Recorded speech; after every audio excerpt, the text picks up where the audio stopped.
दोस्तों, आज की कहानी ऐसी जो आपको हिला कर रख देगी, क्योंकि एक पिता ने अपनी 12 साल की बेटी का इज्जत का बदला ऐसा लिया कुवैत से भारत आकर। और इस घटना के बारे में पता तब चला जब उस पिता ने अपने ही YouTube चैनल पर उस घटना का जिक्र किया तो मानो हर तरफ हड़कंप मच गया। असल में होता यूँ है कि एक 59 साल का व्यक्ति जो कि विकलांग था और एक 12 साल की बच्ची के साथ गलत काम करता है। और जब वह 12 साल की बच्ची अपनी माँ को अपनी आप बीती बताती है तो माँ भी उसकी हैरान और परेशान हो जाती है। फिर वह अपनी 12 साल की बच्ची को लेकर पहुँचती है पास के थाने में और उस घटना का जिक्र जब पुलिस वालों से करती है तो पुलिस वाले उस आरोपी को थाने बुलाते हैं, डांटते हैं, फटकारते हैं और उसको हिदायत या नसीहत देते हैं और उसके बाद वह छोड़ देते हैं। तभी माँ कहती है कि मेरी बच्ची के साथ उस व्यक्ति ने गलत काम किया है, आप मेरी बेटी जो बता रही है उसके खिलाफ मुकदमा दर्ज करिए आरोपी के खिलाफ और उसको जेल भेजिए। मगर एक पुलिस वाला बोलता है कि अब तुम दोबारा इस थाने मत आना, अगर आओगी तो मैं तुमको ही उल्टा जेल भेज दूंगा। तभी वह महिला अपनी 12 साल की बच्ची को लेकर पहुंचती है अपने पति यानी जो कि विदेश में कुवैत में रहता था और उसकी बच्ची की जब आप बीती अपने पति को बताती है। फिर पिता एक बदले की भावना से पहुंचता है भारत और एक फिर ऐसा काम करता है जिसको सुनने के बाद आप भी हैरान और परेशान हो जाएंगे। और फिर वह कुवैत में जाकर उस घटना का खुलासा करता है। आखिर पिता ने ऐसा क्या किया जो चारों तरफ हड़कंप मच गया। आइए हम इस कहानी को सिलसिलेवार तरीके से जानते हैं। आप सभी दोस्तों को नमस्कार, मेरा नाम रवि है। अगर आप हमारे चैनल पर नए हों सब्सक्राइब बेल आइकन जरूर दबाएं। यह सच्ची घटना चालू होती है आंध्र प्रदेश का एक ज़िला है अन्नामय्या और वहीं पर रहने वाला एक युवक जिसकी उम्र तकरीबन उस समय 20 साल, आज से लगभग 15 साल पहले। तभी वह अपने दोस्त को फ़ोन मिलाता है जो कि उसका दोस्त कुवैत में रहकर काम करता था और अच्छे खासे पैसे कमाता था और वह अपने घर वालों को भेजता था। तभी आंध्र प्रदेश अन्नामय्या के इलाके का रहने वाला युवक अपने दोस्त से कहता है कि भाई मुझे भी कोई कुवैत में अच्छा काम दिलाओ जिसके बाद मेरे परिवार का भी खर्चा अच्छा खासा चल सके।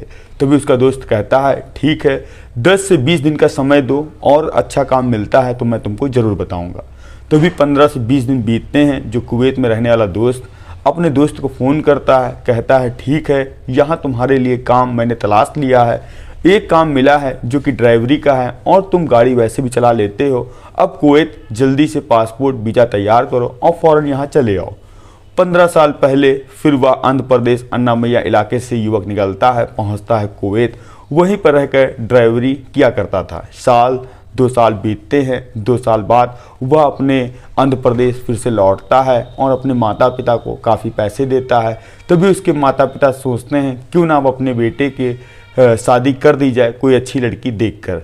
जो उसके माता पिता जो बगल का एक इलाका था वहाँ की रहने वाली एक लड़की जो कि सुंदर सुशील थी अपने बेटे का विवाह कर देते हैं। इसके बाद वह युवक फिर से पहुँचता है कुवैत, वहाँ पर रहकर काम धंधा करता और अपने माता पिता को रोज़ फ़ोन करता, पत्नी से भी बात करता। तभी एक दिन पत्नी ने कहा क्यों ना मैं भी आपके साथ कुवैत में आ जाऊं और वहीं पर रहकर मैं भी छोटा मोटा कोई काम चालू कर दूं। अब पति अपनी पत्नी को कुवैत बुलाता है और उसकी एक नौकरी भी एक कंपनी में लगवा देता है। अब दोनों सारा दिन वहाँ पर नौकरी करते और जब शाम होती तो दोनों साथ में रहने लगते।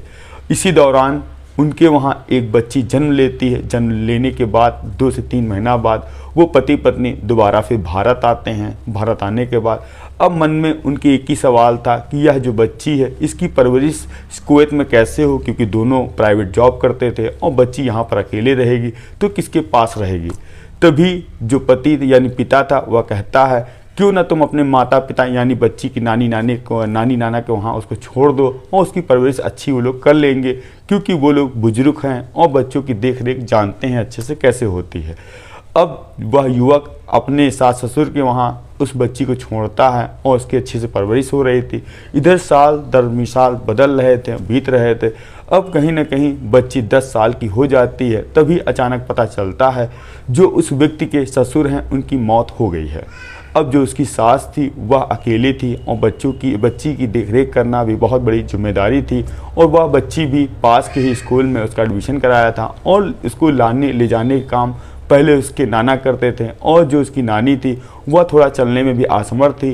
तभी उस बच्ची की नानी ने अपने दामाद को फ़ोन किया, कहा बेटा मेरी भी तबीयत कुछ ज़्यादा सही नहीं रहती है, क्यों ना तुम अपनी बेटी को अपने पास कुवैत बुला लो और वहीं पर उसकी अच्छी परवरिश करो।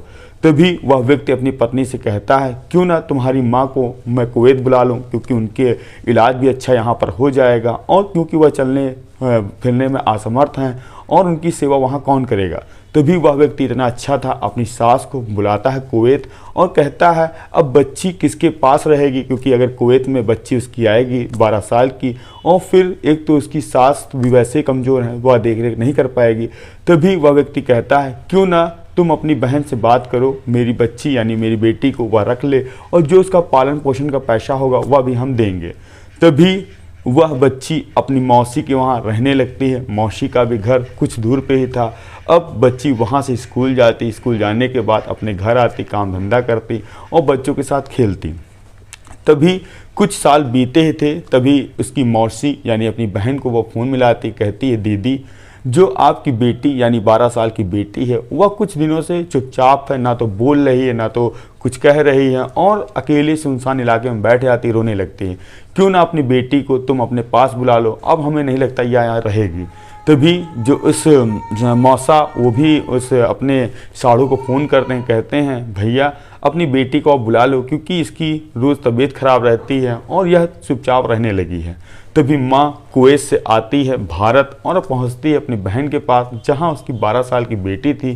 तभी उसे पूछती है बेटा तुमको क्या दिक्कत है, क्या परेशानी है और तुम अपनी मौसी से बातचीत क्यों नहीं करते हो, खाना वाना भी कभी कदार नहीं खाते हो, आखिर ऐसी क्या बात है। अपनी माँ जो कुवैत से भारत आई थी अपनी 12 साल की बच्ची को सीने से लगाती है, उसको पुचकारती है, दुलारती है, प्यार करती है। फिर बच्ची एक ऐसी कहानी बताती है जिसको सुनने के बाद माँ भी हैरान और परेशान थी, उसके मानो पैरों तले ज़मीन खसक जाती है।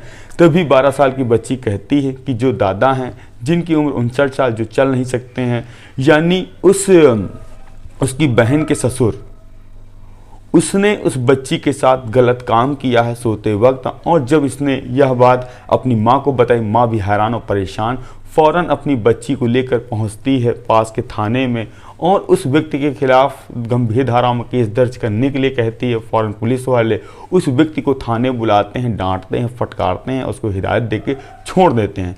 अब माँ कहती है कि उस व्यक्ति ने मेरी बच्ची के साथ गलत काम किया, उसको सज़ा दीजिए और उसको जेल भेज दिए। तो पुलिस वाले कहते हैं जो तुम कुवैत में रहती हो तुम्हारे खिलाफ भी हम ऐसी धाराएं लगा देंगे जिसके बाद तुम जेल चली जाओगे और कुवैत कभी ज़िंदगी में जा नहीं पाओगे।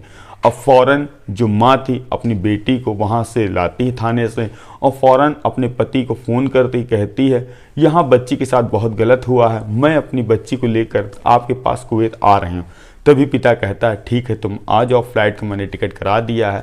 अब माँ अपनी 12 साल की बच्ची को लेकर पहुँचती है अपने पति के पास और जब उनसे पूरी घटना बताती है कि एक 12 साल की बच्ची जो कि वह डरी सहमी है वह इस वजह से है क्योंकि जो मेरी बहन के ससुर ने उसके साथ गंदा काम किया है और जब मैं पुलिस के पास गई तो उन्होंने भी मुझे डराया धमकाया और कहा कि आज के बाद तुम दोबारा आई तो तुमके भी गंभीर धाराओं में केस दर्ज करेंगे और तुमको जेल भेज देंगे।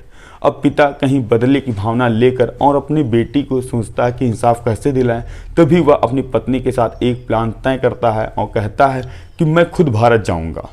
9 दिसंबर 2024 वह अपनी जहां कंपनी में काम करता था वहां अपने मालिक से कहता है कि मुझे कुछ काम है, मैं कुवैत के दूसरे शहर जाऊंगा और मैं 3 दिन के बाद वापस फिर आ जाऊंगा। मालिक उसकी छुट्टी की अनुमति देता है। वह कुवैत से ही फ्लाइट पकड़ता है चेन्नई के लिए। चेन्नई आता है, चेन्नई में दिन ढलता है, दूसरा दिन आता है और फिर पहुंचता है अपने गांव, वहां पर रुकता है 1-2 दिन। उसके बाद 8 तारीख की रात करीब 9 बजे एक टैक्सी करता है और पहुंचता है वहीं अपनी साली के घर और उसको पता था वह व्यक्ति कहाँ लेटता है, कहाँ सोता है, कहाँ रहता है। फ़ौरन टैक्सी पे वो बैठता है और गांव से पहले ही टैक्सी रोक देता है। टैक्सी वाले से कहता है कि भैया मुझे किसी से मिलने जाना है और आगे रास्ता ख़राब है, आपकी गाड़ी आगे फंस जाएगी, आप यहीं रुकिए और मैं आधे से घंटे में आ रहा हूँ, दोबारा फिर चलूँगा।